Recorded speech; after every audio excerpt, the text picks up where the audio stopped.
వాస్తవం కాదా? ఇప్పుడు 10 సంవత్సరాల్లో నీటి విషయాలు ఏం బనకచెర్ల జరిగిందో ప్రాజెక్టు కవితకే విషయం మీరు చెప్తుంది కదా. మాట్లాడినా ఇప్పుడు పాయింట్ ఏంటంటే రాయలసీమకు నీళ్లు ఇవ్వడం తప్పేం కాదు, కానీ తెలంగాణ వాటాను మించి ఇవ్వడం, తెలంగాణ ఎడారయ్యేలాగా ఇవ్వడమే ఇక్కడ పాయింట్.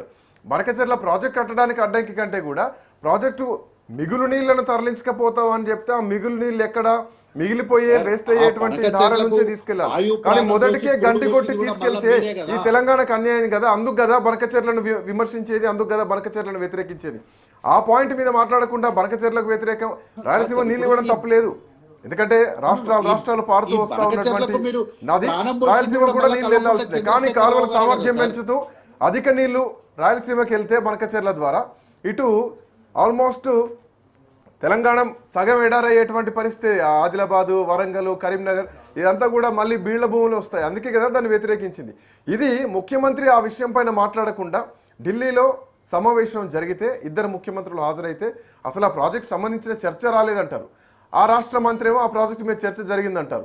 సో కోఆర్డినేషన్ మిస్ అయింది మీకే కదా సార్. ఇప్పుడు మంత్రి చెప్పిన మాటలు మీరు ప్రామాణికంగా మాట్లాడుతున్నారు, కానీ మంత్రిగా ఆ రోజు ఆ మంత్రి గారు ఎక్కడ కూడా ప్రెస్ మీట్ పెట్టి చెప్పలేదు. దారిలో వెళ్ళేటప్పుడు ఎవరో మీడియా మిత్రుడు ప్రశ్న అడిగితే ఆ ప్రశ్నకు సమాధానంగా చెప్పిండు. కానీ ముఖ్యమంత్రి గారు అఫీషియల్ గా ప్రెస్ మీట్ పెట్టిండు. ఆల్ నేషనల్ మీడియాకు సంబంధించిన అన్ని ఛానల్స్ వాళ్ళు వచ్చారు. ఆ వేదిక పైన అధికారులతో పాటు ప్రజాప్రతినిధులు అందరూ కూర్చున్నారు. ముఖ్యమంత్రి గారు చెప్పిన మాటల్ని మీరు తప్పంటారు.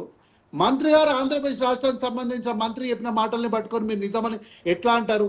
ఆ రోజు ఆ మంత్రి గారు అబద్ధం చెప్పిండొచ్చు. ఆ రోజు ఆ మంత్రి గారు ఆ రాష్ట్రంలోకి నేను వెళ్ళినప్పుడు మా రాష్ట్రంలో ప్రజలు మమ్మల్ని రాష్ట్రంలోకి రానియరేమో అని చెప్పి అబద్ధం చెప్పిండొచ్చు. ఆ విధంగా మీరు ఎందుకు మాట్లాడారు?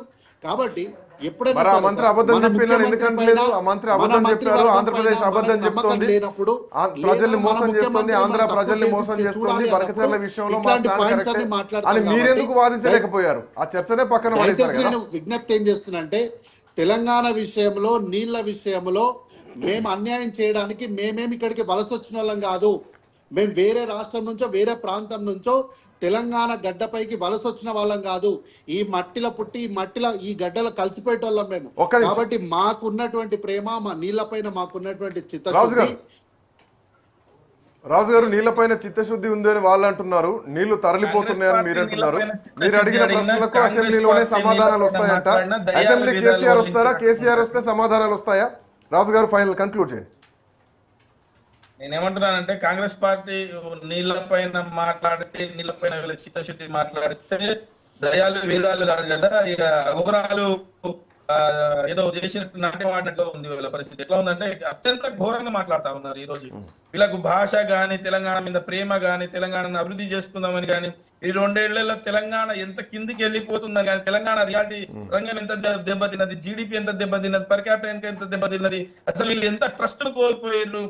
ఇక్కడ నుంచి హైదరాబాద్ నుంచి ఎన్ని కంపెనీలు బయటికి వెళ్ళిపోతున్నాయి. అసలు తెలంగాణ రాష్ట్రంలో పట్టపగలు హత్యలు, ఆత్మహత్యలు, పట్టపగలు మానభంగాలు జరుగుతా ఉన్నాయి. అసలు ఇది మరో బీహార్ గా మారిపోయే ప్రమాదం ఉందని చెప్పేసి మేధావులంతా మొత్తుకుంటున్నారు. వీళ్ళు ఇంకా ఏదో కళల రాజ్యంలో, కళల సామ్రాజ్యంలో వివరిస్తా ఉన్నారు. వీళ్ళు ఏమంటారు అంటే మేం చేసిందే బ్రహ్మాండంగా ఉందని. ఒక్క తట్ట మట్టిపోయలేదు. ఆంధ్రాకు దాసోహమైనటువంటి ఈ రాష్ట్ర ముఖ్యమంత్రి తెలంగాణ ప్రయోజనాలు మొత్తం కూడా పణంగా పెట్టేసిండు. కేసీఆర్ గారు మాట్లాడినటువంటి ఒక్క మాటకు సమాధానం చెప్పకపోగా వ్యక్తిగత దాడులు చేస్తా ఉన్నాడు. సమాధానాలు చెప్పేది తెలియదు, తెలివి లేదు. కనీసం అడిగిన ప్రశ్నకు అధికారుల దగ్గర తెలుసుకొని ఏమీ లేవు.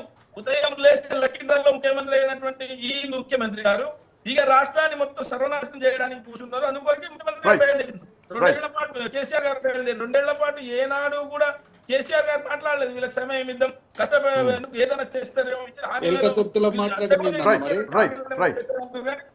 ఏనాడు కూడా ఎక్కడ కూడా ఏమి చేయకపోతే రాజు గారు ఇక తినబోయే ముందు రుచేందుకు ఇంకో 2 రోజులైతే అసెంబ్లీ సమావేశాలు మొదలు కాబోతున్నాయి ఈ నెల 29 నుంచి. థ్యాంక్స్ ఫర్ జాయినింగ్ కరటి రాజు గారు అండ్ కార్తిక్ గారు, థ్యాంక్స్ ఫర్ జాయినింగ్.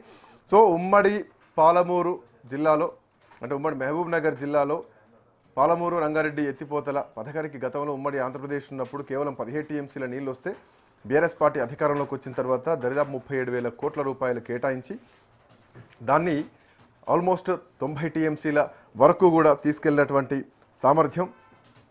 సో ఇట్లాంటి నేపథ్యంలో మేము కేటాయించినాం, గోదావరి నది ద్వారా 80 టీఎంసీలు తీసుకుంటున్నట్లు అటు ఏపీ ట్రిబ్యునల్ కూడా చెప్పినాం అంటూ కేసీఆర్ చెప్తున్నటువంటి మాట. సో మొత్తంగా టీఆర్ఎస్ హయాంలో రంగారెడ్డికి 170 టీఎంసీల నీళ్లు కేటాయించిందని చెప్పారు. ఈ ప్రాజెక్టు కోసం 37,000 కోట్ల రూపాయలు కేటాయించి 90% పనులు పూర్తి చేస్తే ఈ ప్రభుత్వం దాన్ని పట్టించుకోవట్లేదు, ఎక్కడ వేసిన గొంగడ అక్కడే ఉంది అని చెప్పేసి రాష్ట్ర ప్రతిపక్ష నాయకుడు కేసీఆర్ చేసినటువంటి మాట. సో ఈ విషయంలో పాలమూరు విషయంలో కేంద్రం రాష్ట్రం కలిసి అన్యాయం చేస్తోంది తెలంగాణకు, పాలమూరు రంగారెడ్డి జిల్లాకు అని మాజీ ముఖ్యమంత్రి కేసీఆర్ చేసినటువంటి మాటలు చాలా బలంగా అట్లాగే ఉన్నాయి. అయితే ఆ మాటలకు ప్రభుత్వం నుంచి ఇంతవరకు ఎక్కడ సమాధానం అయితే రాలేదు. సో ఈ సమాధానం అసెంబ్లీలోనే ఇస్తామంటూ కాంగ్రెస్ పార్టీ నాయకులు మాట్లాడుతున్నారు. చూద్దాం ఎట్లాంటి పరిణామాలు ఉండబోతున్నాయి ఏంటో. That's all for now. Next updates continue అయితే కీప్ వాచింగ్ రాజ్ న్యూస్.